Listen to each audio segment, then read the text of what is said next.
বিভিন্ন অনিয়মের অভিযোগে মাধ্যমিক ও উচ্চশিক্ষা রাজশাহী অঞ্চলের উপপরিচালকের কার্যালয়ে অভিযান চালাচ্ছে দুর্নীতি দমন কমিশন। সেখানে রয়েছেন সহকর্মী সৌরভ হাবিব, চলে যাচ্ছে তার কাছে। সৌরভ, কি কি অনিয়মের ভিত্তিতে আসলে এই অভিযানটা চলছে জানাবেন বিস্তারিত। সাথী, এখানে আমি আছি রাজশাহী অঞ্চলের শিক্ষা ও উচ্চশিক্ষার রাজশাহী অঞ্চলের যে পরিচালক আসাদুজ্জামানের কার্যালয়ে, এবং এখানে দুদকের একটি টিম আছে।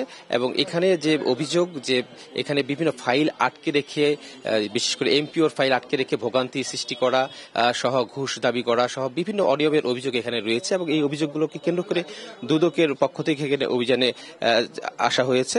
আমরা যদি একটু কথা বলি, দুদকের সহকারী পরিচালক আছেন আমির হোসেন, একটু বলবেন আপনারা কি অভিযোগ নিয়ে আজকে অভিযান চালাচ্ছেন? আসলে আমরা ওই এমপিও নতুন এমপিও করার ক্ষেত্রে ঘুষ দুর্নীতির মাধ্যমে না দিলে আটকে রাখা ফাইল, এইসব বিষয়গুলো ছিল। তবে একটা জিনিস আমার এখানে লক্ষণীয়, যে যার বিরুদ্ধে অভিযোগের তীর, ডক্টর মোহাম্মদ আলমগীর কবির, উপপরিচালক, উনি 27/7/2023 থেকে 24/6/2024 পর্যন্ত এখানে কর্মরত ছিলেন। উনি আবার 19/11/2024 হতে অদ্যাবধি এখানে কর্মরত আছেন। এবং কিছুদিন আগে আমাদের দুর্নীতি দমন কমিশনের একটি এনফোর্সমেন্ট অভিযান পরিচালনা হয়েছিল। তারপর সে অনেক ক্ষমতাধর সম্ভবত, এজন্য সে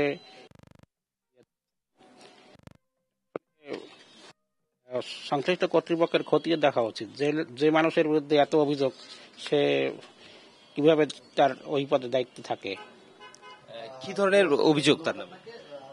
তার মধ্যে নতুন এমপিও, প্রমোশন, পদোন্নতি, এসব ফাইল সে আটকে রেখে মানুষ, শিক্ষকদেরকে তিনি হয়রানি করে যাচ্ছেন। যমুনা ইলেকট্রনিক্স ঈদে ডাবল খুশি অফার সিজন 3, যে কোনো পণ্য কিনলেই পাচ্ছেন নিশ্চিত ঈদ উপহার। ধন্যবাদ। আমরা কথা বলছিলাম দুদকের সহকারী পরিচালকের সঙ্গে। আমরা একটু কথা বলবো আসাদুজ্জামান সাহেবের সঙ্গে। তিনি এই শিক্ষা অধিদপ্তরের পরিচালক। একটু বলবেন যে তার নামে যে অভিযোগগুলো এসেছে, আপনারা কোনো ব্যবস্থা নিচ্ছেন না কেন? আপনাকে ধন্যবাদ। ব্যবস্থা নিচ্ছি না কেন, এটা কথাটা সত্য না, আমরা নিয়েছি।